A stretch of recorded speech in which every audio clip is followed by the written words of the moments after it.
Hey there. Let's unpack what folks are calling the Big Beautiful Bill, or the BBB. Think of it as a massive puzzle. Tax changes, social program shifts, tougher immigration rules, big defense spending, even energy policy tweaks.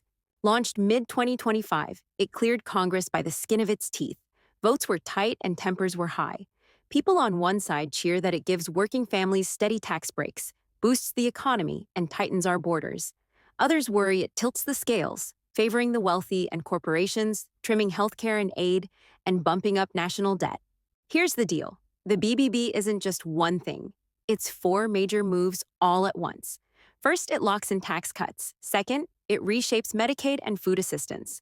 Third, it pours money into immigration control. Fourth, it pumps funds into defense and shifts energy policies. That's over $1 trillion swirling around all of it. Conservatives see a blueprint for growth and strength: low taxes, less dependency, secure borders, robust defense, and energy independence rooted in traditional fuels. On the flip side, progressives point out it rolls back safety nets, sidelines climate goals, and bets public money on short term wins with long term consequences. I want to walk you through each piece: who stands to gain, who might feel the squeeze, what could happen next. No jargon, no fluff. You'll get standalone parts that you can drop in your CapCut timeline directly. This isn't a lecture, it's a conversation you can feel and follow. Okay, let's start with taxes, the spicy part of every government move. With the BBB, the headline is keep those 2017 tax cuts for good. That means six brackets ranging from 10% to 37% with no expiration reset. Next, huge boosts to the standard deduction: $29,200 for individuals, $58,400 for married couples filing together. If you have kids, the child tax credit jumps to $300 per child. Here's a kicker for retirees. If you're drawing Social Security and earn under certain limits, up to $7,000 of that money won't count as taxable income anymore. That's sweet relief for retirees worried about deduction cliffs. For businesses, nothing changes. 21% corporate tax stays forever. Small businesses and self-employed folks keep their pass-through deductions intact, and the BBB even extends that 100% bonus depreciation for capital investments. The message: invest, grow, hire. Now championed as a tax win for families, this has a catch. Numbers tell a story. The top 1% grab around 40% of the tax savings, and the top 20% rest on about 75% of it. Households under 50K, they're looking at less than 10%. Worse, this whole thing adds an estimated $1.8 trillion to the national debt, unless the economy blows up fast to cover it. Supporters argue that growth will balance it out. Skeptics worry we'll pay with interest rates and fewer funds for parks or schools. Let's unpack that a bit. Permanent tax certainty is nice. No surprises on April 15th, but it's asking a lot from the future to pay off, especially when hard decisions like funding schools or healthcare go on the back burner. Stick around. We'll break down who really wins from this and who might be paying later. Now let's talk about where the government tightens the belt, because the tax breaks in the BBB don't come free. They had to cut somewhere, and where they cut tells you everything about what this bill really values. First up, Medicaid. States now have the option to add work requirements. That means if you're able-bodied and between 19 and 55, you have to show you're working, training, or job hunting at least 20 hours a week to keep coverage. Supporters say it pushes people back into the workforce and stops people from coasting. But opponents warn it could knock thousands, maybe millions, off their health care with paperwork errors alone. People with mental health issues, part-time workers, or those between gigs could fall through the cracks fast. Then there's SNAP or food stamps. The same kind of rules apply: tougher eligibility, more paperwork, and stricter time limits. Even if you're a single parent working shifts or someone between contracts, missing a report or form could mean weeks without help. The budget office estimates around 1.2 million people could lose access over the next 3 years. Now zoom out. This isn't just about numbers, it's about trade-offs. If you're someone who believes in cutting down dependency and believes welfare's been bloated for years, this looks like a necessary reset. But if you know what it's like living on the edge, this could feel like punishment for poverty.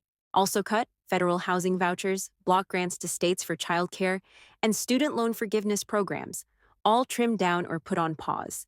None of them fully eliminated, but they're no longer growing. And that's the trick. It's not always about slashing.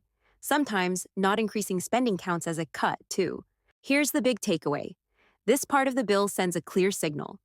Personal responsibility is king. If you want help, you have to show you're trying. If you're not, the help dries up quick. Some see that as discipline. Others see it as turning your back on the most vulnerable. Whichever side you land on, just know. This isn't invisible. You'll feel it in local clinics, grocery lines, housing offices. That's how these kinds of cuts play out. It's not theory, it's everyday stuff. All right, this next part is hot. Immigration. Whether you're on the border or in a big city far from it, this part of the BBB is going to reach you. So, what did it actually do? First, it funded 70,000 new detention beds, which is a massive increase. More people can now be detained at the border or inside the country for overstaying visas or crossing illegally. And not just for a few days either. Some may sit in custody for weeks or months while courts catch up. Second, the bill made E-Verify mandatory for large employers. That means if you want to hire someone, you have to run their name through a federal database to make sure they're legal to work in the US. No papers, no job. This alone is expected to affect thousands of undocumented workers, and by extension, the industries that rely on them. Agriculture, restaurants, construction, brace yourself. Third, and this one stirred up major protests, the bill reduced the asylum interview window from 180 days to 30. That gives people barely enough time to prepare their case or find a lawyer. Critics say that could send people back into danger zones without a fair shot. Supporters say it stops abuse of the system and speeds up legitimate cases. And let's not forget the wall. Yeah, that wall. The BBB allocates $12 billion in new funding for physical barriers, tech surveillance, and patrol agents, not just at the southern border either. This includes ports of entry, drones, biometric scanning systems, all of it. So how's this landing with the public? If you've been worried about crime, drugs, or overwhelmed cities, this might feel like the strong stance you've been waiting for. But if you're an immigrant or even just someone who remembers America's melting pot story, this might feel like a wall going up around the spirit of the country itself. The reality is this: the BBB reshapes immigration with one big theme: control first, compassion second. You can love that, you can hate that, but you can't ignore it. All right, time to talk about where a huge chunk of the BBB money is heading. And it's not your neighborhood, it's the Pentagon, the military, national defense. We're talking $912 billion in this bill alone.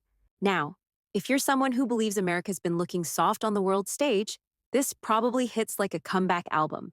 Bigger defense budget, more aircraft carriers, more missiles, more cyber warfare tech, and a loud message: we're not playing around anymore. So what exactly is in that price tag?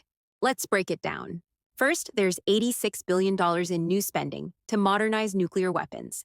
That includes both the hardware and the systems behind it. Think of it like upgrading your entire security system, except it's to scare off countries like Russia, China, or North Korea from testing you. Then, there's a sharp increase in funding for defense contractors, companies like Lockheed Martin, Raytheon, and Northrop Grumman. If you thought they were already rich, this bill makes sure they stay that way. They're building the tools, jets, and surveillance systems that'll be used for the next decade. The BBB also boosts foreign military aid, especially to Israel, Ukraine, and Taiwan. That includes more weapons shipments, military training, and intelligence coordination. Now, depending on who you are, this might feel like leadership, keeping allies strong. Or it might feel like handing out blank checks overseas while folks here can't fix a water main. And there's a new emphasis on the Indo-Pacific. China is clearly the chess rival here.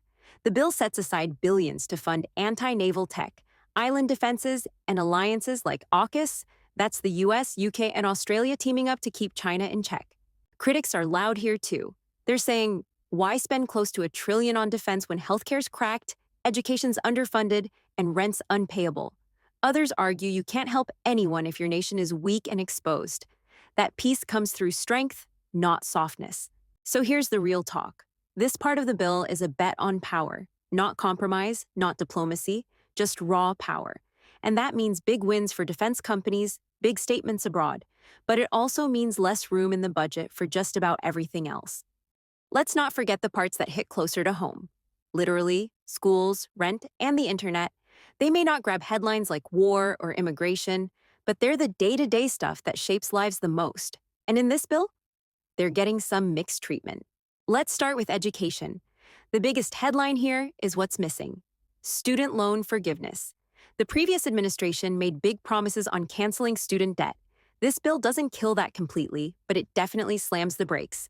All forgiveness programs are now capped, paused, or sent back to the courts. No more wide scale wipeouts.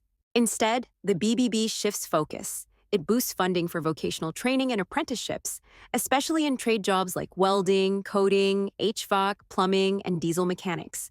Supporters argue this finally recognizes that college isn't the only path. Critics say it's a distraction from the fact that college costs are still out of control. Then there's K-12 education. The bill puts an emphasis on school choice, redirecting federal dollars to support charter schools, private school vouchers, and homeschool programs. Depending on where you live, that could feel like more freedom, or like public schools are getting left behind. Now let's talk housing. This one's a gut punch for some. The bill cuts down on Section 8 expansion, which helps low-income families afford rent. Rent caps? Off the table. New housing subsidies? Frozen. The reasoning? The authors say the market needs to correct itself. But if you're living paycheck to paycheck, there's no patience for market corrections. There's also a new program aimed at first-time homebuyers, giving tax credits for people who put 5% down and take a financial literacy class. It's a cool idea, but the fine print? You need a credit score over 680 and at least $10,000 saved. That rules out a huge chunk of people struggling to even stay housed. And finally, there's tech policy. The BBB includes provisions that break up certain antitrust protections, especially targeting big tech platforms like Meta and Google. Some say it's about time. These giants have too much control. Others warn this could backfire by slowing innovation or punishing American companies in a global race. One more twist. The bill puts a new tax on social media ad revenue, and that's got influencers and startups sweating. If you're making money off Instagram or YouTube, expect new reporting rules and a small but growing federal take. So yeah, this section of the bill is all about shifting priorities. Less direct help, more build yourself up rhetoric. Depending on where you stand, that's either empowering or just plain frustrating. Anytime a bill this massive passes, you can bet the opposition's going to light up.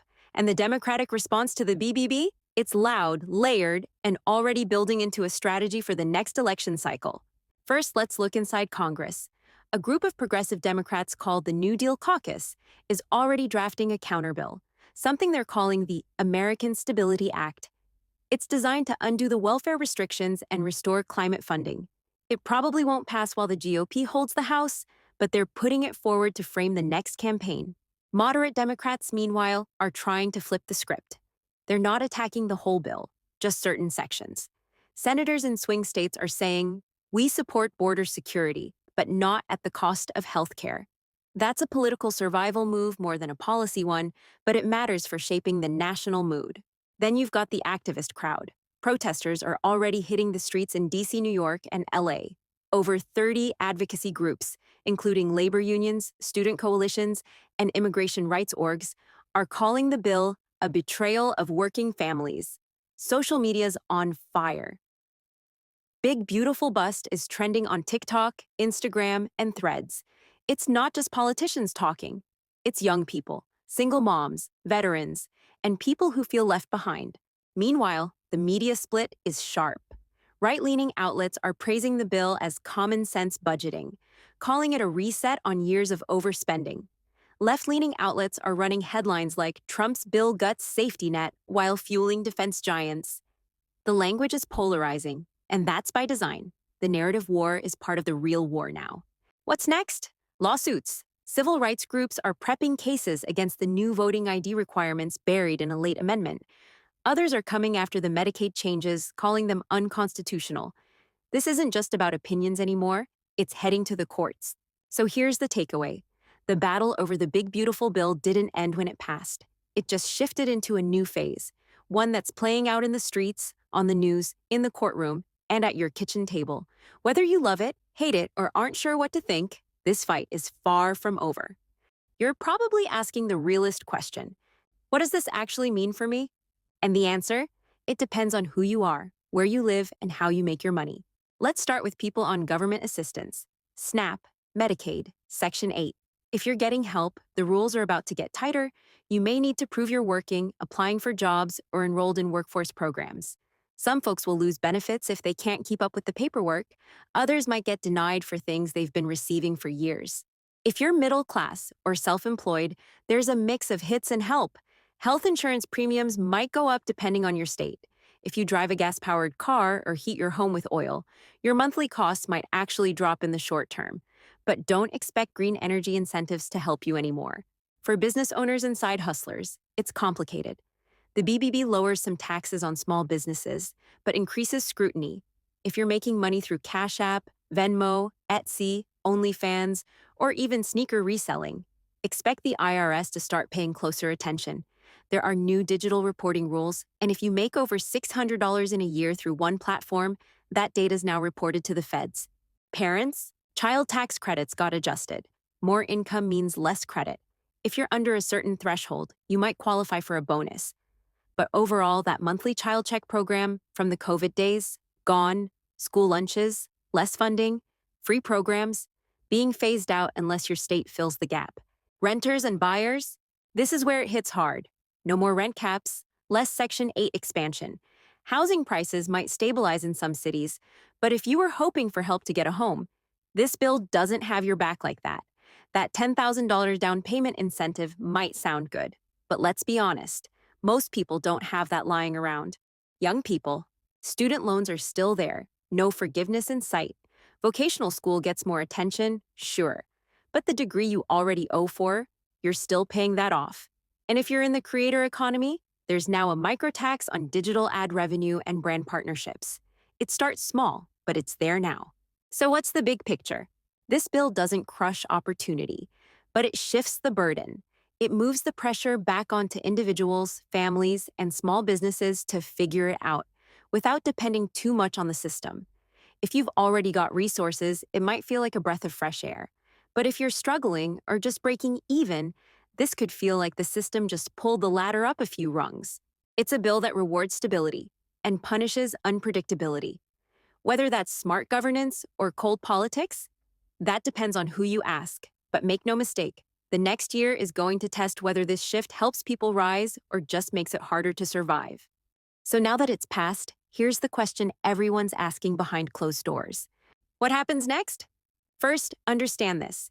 The big, beautiful bill wasn't just legislation, it was a signal, a declaration, a power move ahead of the 2026 midterm elections.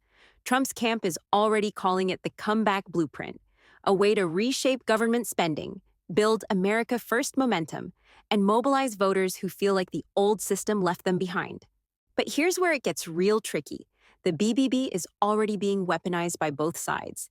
Republicans are pitching it as the end of woke economics, a return to traditional values, national defense, border control, and energy dominance. You'll hear phrases like real American jobs, parental freedom, and fiscal sanity used like campaign slogans in every red-leaning district in the country.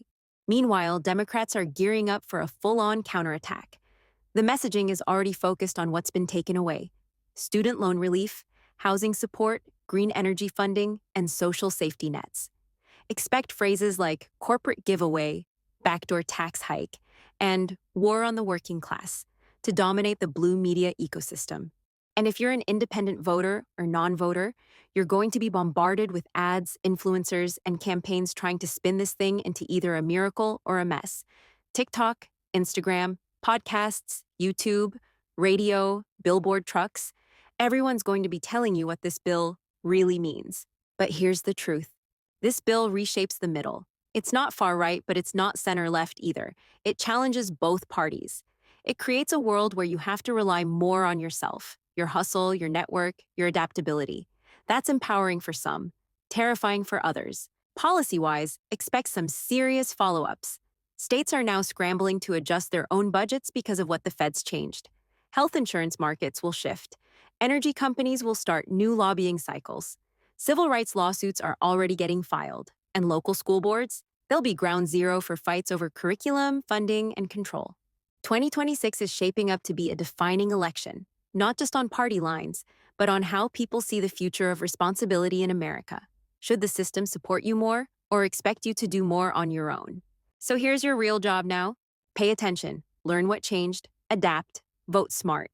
Because the big beautiful bill isn't just a law, It's a blueprint for what's coming next. And if you're not part of the conversation, the decisions will get made without you, again.